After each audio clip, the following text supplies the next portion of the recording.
Hi friends, പുതിയൊരു വീഡിയോയിലേക്ക് ഏവർക്കും സ്വാഗതം. അപ്പം ക്രിസ്മസൊക്കെ കഴിഞ്ഞു. എല്ലാവരും നന്നായിട്ട് സന്തോഷത്തോടെ ക്രിസ്മസൊക്കെ ആഘോഷിച്ചു എന്ന് വിചാരിക്കുന്നു. ഞാനും അത്യാവശ്യം നന്നായിട്ട് ക്രിസ്മസ് ആഘോഷിച്ചു. കുഴപ്പമില്ലായിരുന്നു. എൻ്റെ ഡ്രീമിലെ ക്രിസ്മസ് ആഘോഷമൊന്നും ആയിരുന്നില്ല, എങ്കിൽ പോലും കുഴപ്പമില്ല. പിന്നെ ഇനി നമുക്ക് നമ്മളുടെ ഈ ഒരു വർഷം തീരാറായി. ഡിസംബർ 26.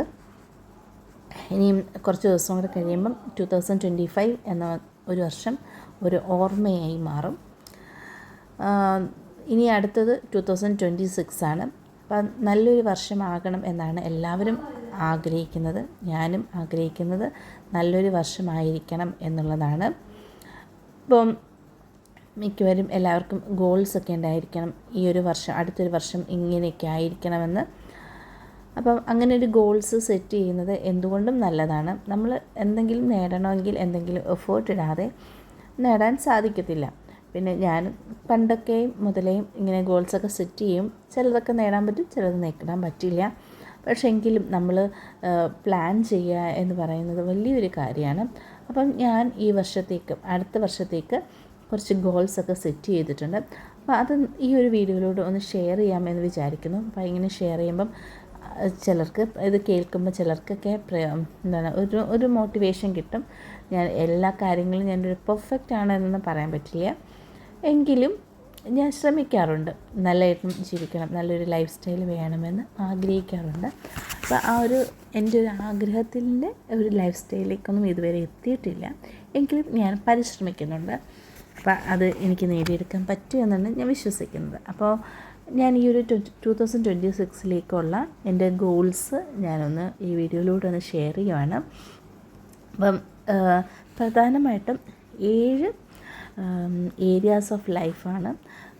ഇത് കൂടുതൽ ഏരിയാസ് ഉണ്ടായിരിക്കാം, പക്ഷേ എൻ്റെ ലൈഫിൽ ഞാനൊരു 7 ഏരിയാസാണ്. ഒന്നാമത്തെ ഏരിയ എന്ന് പറയുന്നത് സ്പിരിച്വലാണ്. ആ സ്പിരിച്വൽ ഏരിയയിൽ എൻ്റെ ഗോൾസ് എന്ന് പറയുന്നത് 2026 എല്ലാ ദിവസവും ബൈബിൾ വായിക്കുക എന്നുള്ളതാണ്. പ്രെയർ, പ്രത്യേകിച്ചും എനിക്ക് റോസറി പ്രെയർ ഭയങ്കര ഇഷ്ടമാണ്. എല്ലാ ദിവസവും റോസറി പ്രെയർ ചെയ്യുക.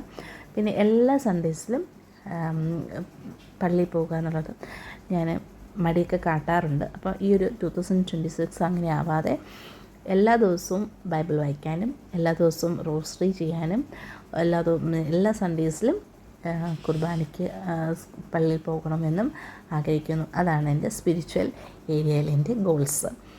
പിന്നെ രണ്ടാമത്തേത് ഹെൽത്ത് മേഖല, ആരോഗ്യ മേഖലയിൽ ആ ഒരു ഏരിയയിൽ എൻ്റെ ആഗ്രഹം എന്ന് വെച്ചാൽ എൻ്റെ ഒരു ബോഡി വെയ്റ്റ് കുറയ്ക്കണം എന്നുള്ളതാണ്. ഇടയ്ക്ക് എൻ്റെ ബോഡി വെയ്റ്റ് കുറഞ്ഞിട്ടുണ്ടായിരുന്നു. പക്ഷേ ഇപ്പോൾ വീണ്ടും അത്യാവശ്യം ബോഡി വെയ്റ്റൊക്കെ വന്നിട്ടുണ്ട്. അപ്പം ബോഡി വെയ്റ്റ് ഞാനിപ്പോൾ ഇവിടെ ഷെയർ ചെയ്യുന്നില്ല, പക്ഷേ ആ ഒരു ബോഡി വെയ്റ്റ് കുറച്ചൊരു 15 to 20 കിലോ ഈ ഒരു വർഷം കൊണ്ട് കുറയ്ക്കണമെന്ന് വിചാരിക്കുന്നു.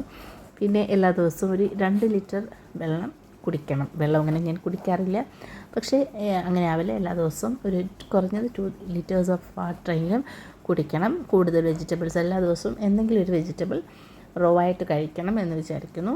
അതുപോലെ തന്നെ എല്ലാ ദിവസവും ഒരു 20 മിനിറ്റ് എക്സസൈസ്, എന്തെങ്കിലും ഒരു മൂവ്മെൻറ്റ്, ചിലപ്പോൾ ഒരു ഡാൻസ് അല്ലെങ്കിൽ ഒന്ന് വാക്കിംഗ്, അല്ലെങ്കിൽ ജസ്റ്റ് അങ്ങനെ ഒരു 20 മിനിറ്റ് എന്തെങ്കിലും ഒരു ബോഡി മൂവ്മെൻറ്റ് ചെയ്യണം. അതാണ് ഹെൽത്തിന് വേണ്ടി ഞാൻ അങ്ങനെ ചെയ്ത് എൻ്റെ ബോഡി വെയ്റ്റ് കുറയ്ക്കണം. ഭക്ഷണം കുറയ്ക്കണം. ഏതൊക്കെയാണ് ഭക്ഷണം എന്ന് വെച്ചാൽ കഴിക്കാതിരിക്കുക എന്നല്ല, അളവൊക്കെ കുറച്ച് ബേക്കറീസൊക്കെ ഒഴിവാക്കി ഒരു ഹെൽത്തി ആയിട്ട് എൻ്റെ ഒരു ബോഡി വെയ്റ്റ് അറ്റൈൻ ചെയ്യുക എന്നുള്ളതാണ്. പിന്നെ മെൻ്റൽ ഹാപ്പിനെസ്സിന് വേണ്ടി എല്ലാ ദിവസവും ഒരു 1/2 മണിക്കൂർ എന്തെങ്കിലും വായിക്കണം. പുതുതായി എന്തെങ്കിലും പുസ്തകം വായിക്കണം എന്നുള്ളതാണ് ഞാൻ മൈൻഡിന് വേണ്ടി, എൻ്റെ മനസ്സിന് വേണ്ടി ഞാൻ ചെയ്യുന്നത്. പിന്നെ കരിയറിന് വേണ്ടി മേഖലയിൽ എനിക്ക് ടെറ്റ് കാറ്റഗറി 3 ക്വാളിഫൈ ചെയ്യണം. ഞാൻ സെറ്റാണ് ക്വാളിഫൈ ചെയ്തിട്ടുള്ളത്, പക്ഷേ ഇപ്പോഴത്തെ സുപ്രീം കോടതിയുടെ ഓർഡർ അനുസരിച്ച് ഹൈസ്കൂൾ പഠിപ്പിക്കണമെങ്കിലും ടെറ്റ് വേണമെന്നുണ്ട്. അപ്പോൾ തീർച്ചയായിട്ടും എനിക്ക് കാറ്ററ്റ് ക്വാളിഫൈ ചെയ്യണം. അപ്പോൾ ആ ഒരു എക്സാം ക്വാളിഫൈ ചെയ്യണം. ഞാൻ MA സൈക്കോളജി ചെയ്യുന്നുണ്ട് ഇഗ്നോയിൽ. അപ്പോൾ അത് കംപ്ലീറ്റ് ചെയ്യണം. പിന്നെ HSST എക്സാം ഈ ഓഗസ്റ്റ് സെപ്റ്റംബറൊക്കെ ആകുമ്പോഴത്തേക്കും ഉണ്ടാവും. എനിക്ക് ലാസ്റ്റ് ഇനിയും ആ ഒരു എക്സാമേ എഴുതാൻ പറ്റുള്ളൂ എന്നാണ് തോന്നുന്നത്. എനിക്ക് പറ്റുന്ന രീതിയിലൊന്ന് എഫേർട്ട് ഇടണം. എനിക്കിങ്ങനെ പ്രിപ്പയർ ചെയ്യാൻ ഒരുപാട് സമയമൊന്നും കിട്ടില്ല. എങ്കിലും ഉള്ള സമയം കൊണ്ട് നമ്മളൊന്ന് പ്രിപ്പയർ ചെയ്യാം എന്നുള്ളത്, ഏതൊരു എക്സാമിനായാലും അതിൻ്റേതായ ഇമ്പോർട്ടൻസ് കൊടുക്കണമല്ലോ. അപ്പോൾ ജസ്റ്റ് എല്ലാ ദിവസവും ഒരു കുറച്ച് സമയം എനിക്ക് അതിന് വേണ്ടി ഒന്ന് പഠിക്കണം എന്ന് വിചാരിക്കുന്നു.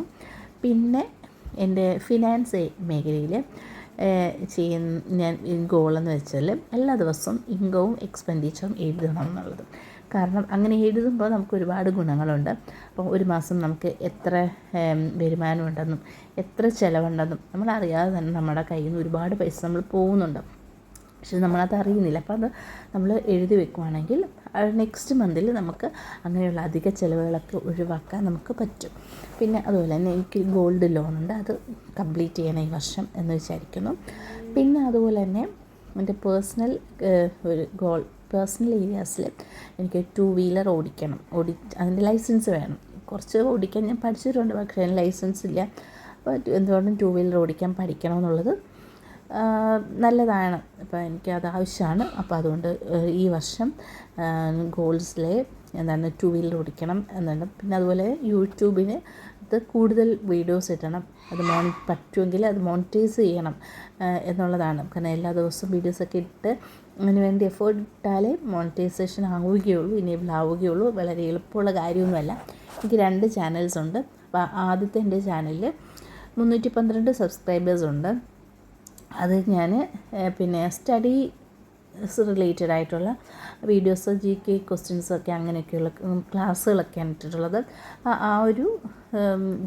ആ ഒരു ചാനലിൽ വീഡിയോ ഇടണമെങ്കിൽ കുറച്ച് എഫേർട്ട് ഇടണം. എനിക്ക് അപ്പോൾ അത്രയും എഫേർട്ട് ഇടാനുള്ള ഒരു ഇതില്ല. എനിക്ക് ആ ഒരു ചാനൽ കുറച്ച് നന്നായിട്ട് പോകണം എന്ന് എനിക്ക് ആഗ്രഹമുണ്ട്. പക്ഷേ എന്നാലും അത്ര എനിക്ക് പറ്റത്തില്ല. പക്ഷേ ഈ ഒരു ചാനൽ കുറച്ചുകൂടെ എനിക്ക് ചെയ്യാൻ പറ്റുമെന്ന് തോന്നുന്നു. കാരണം ഇങ്ങനെയുള്ള ടോക്സൊക്കെ ആകുമ്പോൾ നമുക്ക് കുറേ എഫേർട്ടൊന്നുമില്ല. ഞാൻ മാക്സിമം എഫേർട്ട് കുറച്ചുള്ള രീതിയിലുള്ള എഡിറ്റിംഗ് മാക്സിമം ഒഴിവാക്കിയിട്ടാണ് ഞാനിപ്പോൾ ഈ ചാനലിൽ അപ്ലോഡ് ചെയ്യുന്നത്. കാരണം എഡിറ്റിങ്ങിനാണ് കൂടുതൽ സമയം പോകുന്നത്. അപ്പോൾ എനിക്ക് എഡിറ്റിങ്ങിന് സമയം ഒത്തിരി സ്പെൻഡ് ചെയ്ത് സമയം കളയാനില്ല. നമ്മൾ ജസ്റ്റ് ഒരു വീഡിയോ റെക്കോർഡ് ചെയ്യുക എന്നുള്ളതാണ്. അങ്ങനെ നമ്മൾക്ക് പറയാനുള്ള കാര്യങ്ങൾ പറയുക എന്നുള്ളതാണ് ഈ ഒരു ചാനൽ. അപ്പോൾ ഈ ഒരു ചാനൽ കുറച്ച് വീഡിയോസ് കൂടുതൽ ഇട്ട് ഈ ഒരു ചാനൽ മോണിറ്റൈസ് ആക്കണമെന്ന് ആഗ്രഹിക്കുന്നു. എന്താണെന്നറിയില്ല. മറ്റ് ചാനലിലും അതുപോലെ കുറച്ച് വീഡിയോസൊക്കെ ഇടണം. പിന്നെ എൻ്റെ ലവ് റിലേഷൻഷിപ്പ് ഫാമിലി ഏരിയയിൽ നല്ല എൻ്റെ മകനുമായിട്ട് നല്ല മെമ്മറീസ്, അവനുമായിട്ട് നല്ല കൂടുതൽ സ്പെൻഡ് ചെയ്യണം. അവനോട് നല്ലതായിട്ട് കളിക്കണം. പിന്നെ അതുപോലെ തന്നെ അവൻ്റെ 4th ബർത്ത്ഡേ നെക്സ്റ്റ് സെപ്റ്റംബർ ഉണ്ട്. അപ്പോൾ സെപ്റ്റംബറിൽ നന്നായിട്ട് അവൻ്റെ 4th ബർത്ത്ഡേ ആഘോഷിക്കണം. പിന്നെ അവനോടൊപ്പം കുറച്ച് സ്ഥലങ്ങളൊക്കെ ഒന്ന് പോകണം. പിന്നെ എല്ലാവരുമായിട്ടും നല്ല കോണ്ടാക്ട്സ്, എല്ലാവരെയും വിളിക്കുകയും എല്ലാവരുമായിട്ടുള്ള റിലേഷൻഷിപ്പ് നന്നായിട്ട് മെയിൻറ്റെയിൻ ചെയ്യണം. പിന്നെ അതുപോലെ തന്നെ ഞങ്ങളുടെ വീട് ഒന്ന് റെനോവേറ്റ് ചെയ്യണം. ഇതൊക്കെയാണ് എൻ്റെ ഈ 2026 ഗോൾസ് എന്ന് പറയുന്നത്. എനിക്ക് ചെയ്യേണ്ട കാര്യങ്ങളാണ്. എനിക്ക് നേടുന്ന കാര്യം ഞാൻ എഫേർട്ട് ഇട്ടാലേ എനിക്ക് എന്തെങ്കിലും അറ്റൈൻ ചെയ്യാൻ പറ്റുള്ളൂ എന്നുള്ളതാണ് ഞാൻ വിശ്വസിക്കുന്നത്. അപ്പോൾ ഈ നല്ലൊരു വർഷമാകണം എന്നാണ് ആഗ്രഹിക്കുന്നത്. ഇപ്പോൾ ഈ ഒരു വീഡിയോ ആരെങ്കിലും കാണുവാണെങ്കിൽ നിങ്ങൾക്ക് ഗോൾസ് ഒന്നും സെറ്റ് ചെയ്തിട്ടില്ലെങ്കിൽ ഇത്രയും വേഗം തന്നെ ഗോൾസൊക്കെ സെറ്റ് ചെയ്യുക. അപ്പം ഞാനൊരു ഐഡിയ തന്നല്ലോ, ഓരോ മേഖല ഏതാണ്, ആ മേഖലയിൽ നിങ്ങൾക്ക് അറ്റൈൻ ചെയ്യാൻ പറ്റുന്ന കാര്യങ്ങൾ പിന്നെ ഒരു ഗോൾസ് സെറ്റ് ചെയ്തിട്ട് പിന്നെ നമുക്ക് എഫേർട്ട് ഇടാം. നമുക്ക് ചിലപ്പോൾ നമ്മൾ പരാജയപ്പെടുമായിരിക്കാം, സാരമില്ല. പരാജയപ്പെട്ടാലും നമ്മൾ ഇപ്പോൾ ഒരു ഗോൾസ് സെറ്റ് ചെയ്ത് എല്ലാ ദിവസവും ചെയ്യണമെന്ന് വിചാരിച്ചു, പക്ഷേ ഇടയ്ക്ക് വെച്ച് മുടങ്ങിയെന്ന് വെച്ചാൽ പക്ഷേ ഇല്ല, നമ്മൾ എവിടെ നിന്നാണോ വീണത് വീണ്ടും തുടങ്ങുക എന്നുള്ളതാണ്. അപ്പോൾ ഇങ്ങനെ ഗോൾസൊക്കെ സെറ്റ് ചെയ്ത് നമ്മൾ ഒരു നല്ലൊരു വർഷം, ഒരു 2026 എന്ന് പറയുന്നത് ഒരു അടിപൊളി വർഷമായിട്ട് എല്ലാവർക്കും ആവട്ടെ എന്നാണ് ഞാൻ പ്രാർത്ഥിക്കുന്നത്. നല്ലൊരു വർഷമാവട്ടെ. അപ്പോൾ ഇതുപോലെ ഗോൾസൊക്കെ സെറ്റ് ചെയ്ത് എല്ലാവരും അടുത്തൊരു വർഷത്തേക്ക് വേണ്ടി പ്രതീക്ഷയോടെ നമുക്ക് ആ ഒരു വർഷത്തെ പുതിയൊരു വർഷത്തെയും വരവേൽക്കാം. അതിന് ദൈവം നമ്മളെല്ലാവരെയും അനുഗ്രഹിക്കട്ടെ എന്ന് പ്രാർത്ഥിക്കുന്നു. അപ്പോൾ ഈ ഒരു വീഡിയോ ഇവിടെ നിർത്തുന്നു.